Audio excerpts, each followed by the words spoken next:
8, 9, 10. Et c'est parti. Je dirais que tu diras, c'est le latin. Oui. En fait, je suis le magister ou encore le professeur de latin. Bien sûr, oui. Le latin a perdu son ethnicité linguistique. Oui. Suivez Excellence TV. Excellence TV. Excellence TV. Excellence TV. Excellence TV. Excellence TV, la force de l'imagination créatrice. Il n'y a pas mieux. Abonnez-vous. Abonnez-vous. Abonnez-vous.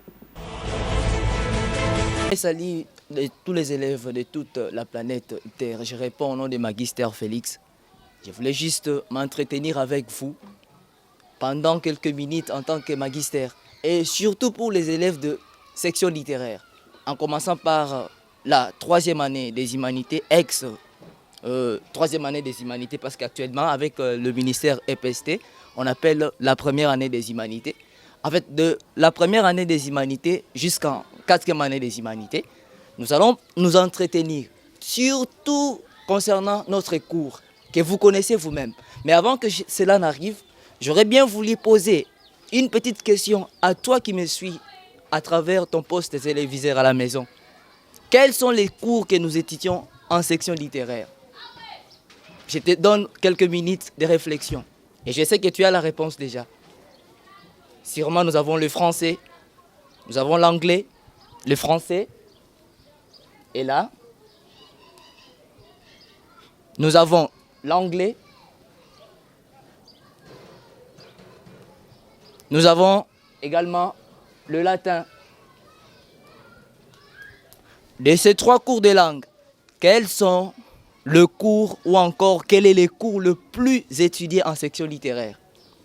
Tu as 30 secondes.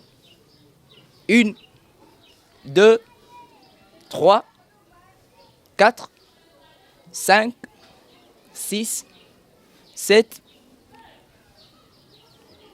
8, 9, 10. Et c'est parti. Je dirais que tu diras, c'est le latin. Oui.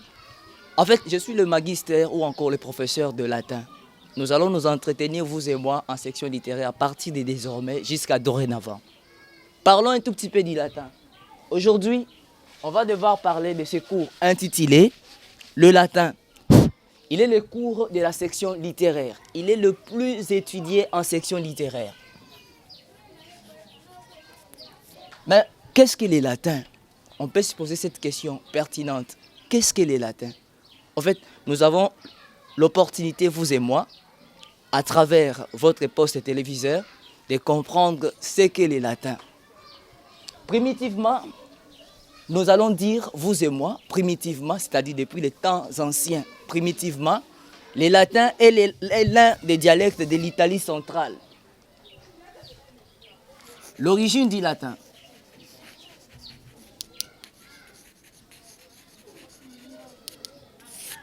L'origine du latin. Primitivement, c'est-à-dire depuis les temps anciens, nous devons comprendre, vous et moi, que le latin est l'un des dialectes de l'Italie centrale. C'est lui d'Ilatium. Vous allez vous poser la question, l'un des dialectes de l'Italie centrale, pourtant c'est une langue. Oui, c'était comment? En fait, je ne suis pas un dessinateur, nous allons essayer avec vous. Ça, c'est l'Italie du Nord. Je ne suis pas un dessinateur, comprenez? Ça, c'est le centre de l'Italie. Et ça, c'est le sud de l'Italie. En fait, auparavant, il y avait l'Italie qui a été subdivisée en trois parties. La première partie, c'était l'Italie du Nord. La seconde partie, c'était l'Italie centrale. La troisième partie, c'était l'Italie du Sud. En fait, de ces trois grandes parties, il y avait des dialectes qui étaient parlés. En fait, au nord, nous avions l'Ombrien. L'Ombrien. L'Ombrien était un dialecte qui était parlé dans les temps primitifs, j'ai dit, au nord de l'Italie. Et au centre, il y avait un dialecte que vous et moi nous appelons aujourd'hui la langue, le latin. Ça, c'est l'Elatium, le centre de l'Italie. Et en fait, au sud, il y avait l'Orsque. Avec l'expansion de la conquête romaine, les Romains, comme ils étaient au centre de l'Italie, ils ont fait pour conquérir tous les bassins de la Méditerranée et toute l'Italie.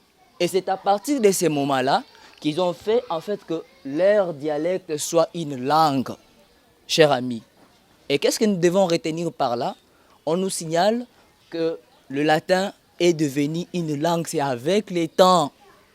Quand les Romains se sont vus maîtres pour conquérir toute l'Italie, ils se sont fait de chefs et à travers leur puissance et leur vaillance, et voilà, le latin est devenu une langue. C'est ce que toi et moi nous devons connaître en tant que latinistes. Et il est à la base des langues, puisqu'on l'appelle aujourd'hui la mère des langues. En quel sens? Oui, c'est à travers ceci. Quand ils ont conquis toute l'Italie, ils se sont fait chefs. Et à travers cela, ils se sont décidés en fait de conquérir. Et voilà, le latin a pris l'ampleur. Il est à la base des langues qu'on appelle les langues romanes. Le latin est à la base des langues romanes. Quelles sont les langues romanes? Ce sont les langues issues du latin, que le latin a donné naissance. Lesquelles? Nous avons le français que toi et moi nous parlons. Le français. L'espagnol. L'italien. À Rome actuellement, on parle, surtout au Vatican, on parle l'italien. L'italien, non seulement ça, mais aussi le roumain. Le roumain, oui, nous avons le français, l'espagnol, l'italien, le roumain, etc., etc. Toutes ces langues viennent du latin, chers amis.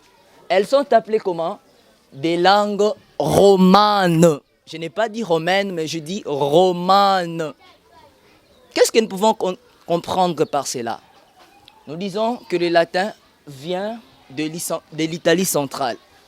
C'est-à-dire, depuis les temps primitifs, il fit un dialecte de l'Italie. À Rome, il y avait beaucoup trop de dialectes. Mais le plus connu, c'était au nord, l'Ombrion, au sud, l'Osque, et au centre de l'Italie, c'était quoi? Le latin.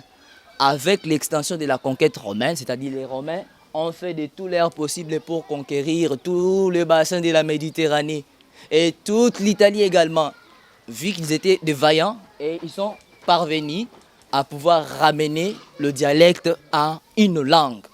Et cette même langue, aujourd'hui, que toi et moi, nous disons que c'est une langue morte, a donné naissance aux langues romanes que nous appelons le français, l'espagnol, l'italien, le roumain, etc. Ne parlez pas de l'anglais, puisque l'anglais n'est pas une langue romane.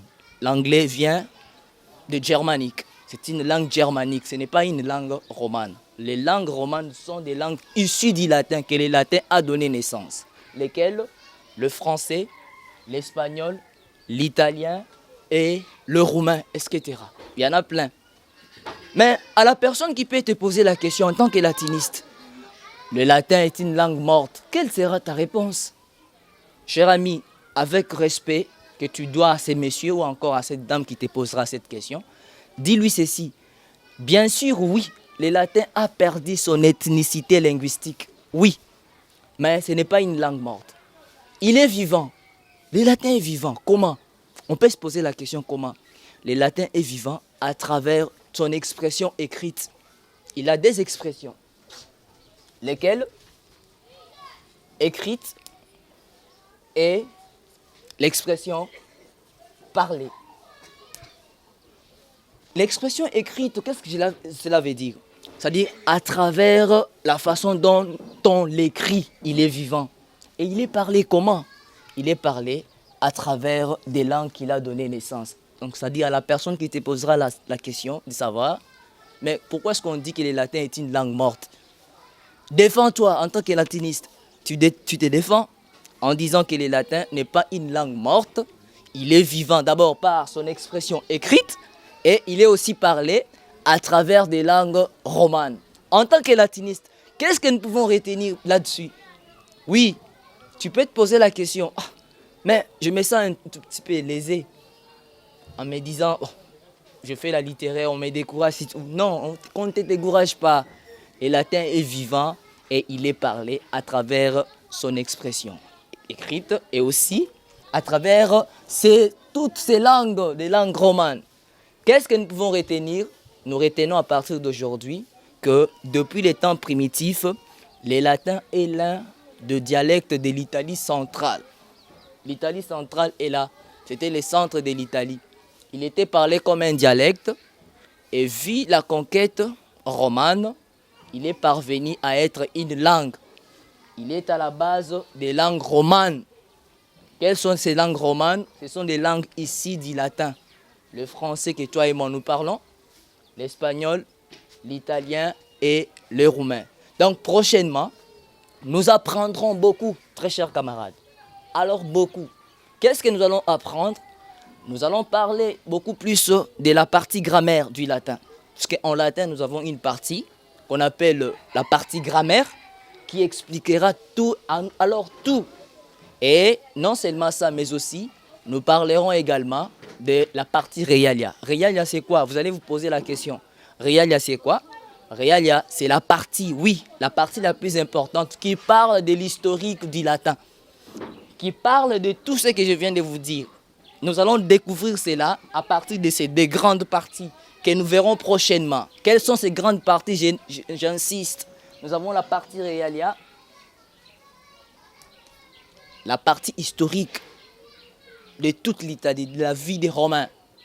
Et non seulement ça, mais aussi la partie grammaire. Oui, en grammaire, nous parlerons beaucoup trop de choses que vous et moi, nous connaissons en français. Parce que le latin a donné naissance au français. Vu que le français vient du latin, nous apprendrons la partie grammaire prochainement. Et sans plus tarder, je vous dis mes salutations et merci beaucoup pour m'avoir suivi depuis vos postes téléviseurs à la maison. Je remercie toute l'équipe de la chaîne la plus suivie, Excellence Télévision, à travers cette chaîne que vous me recevez depuis chez vous dans vos postes de télévision.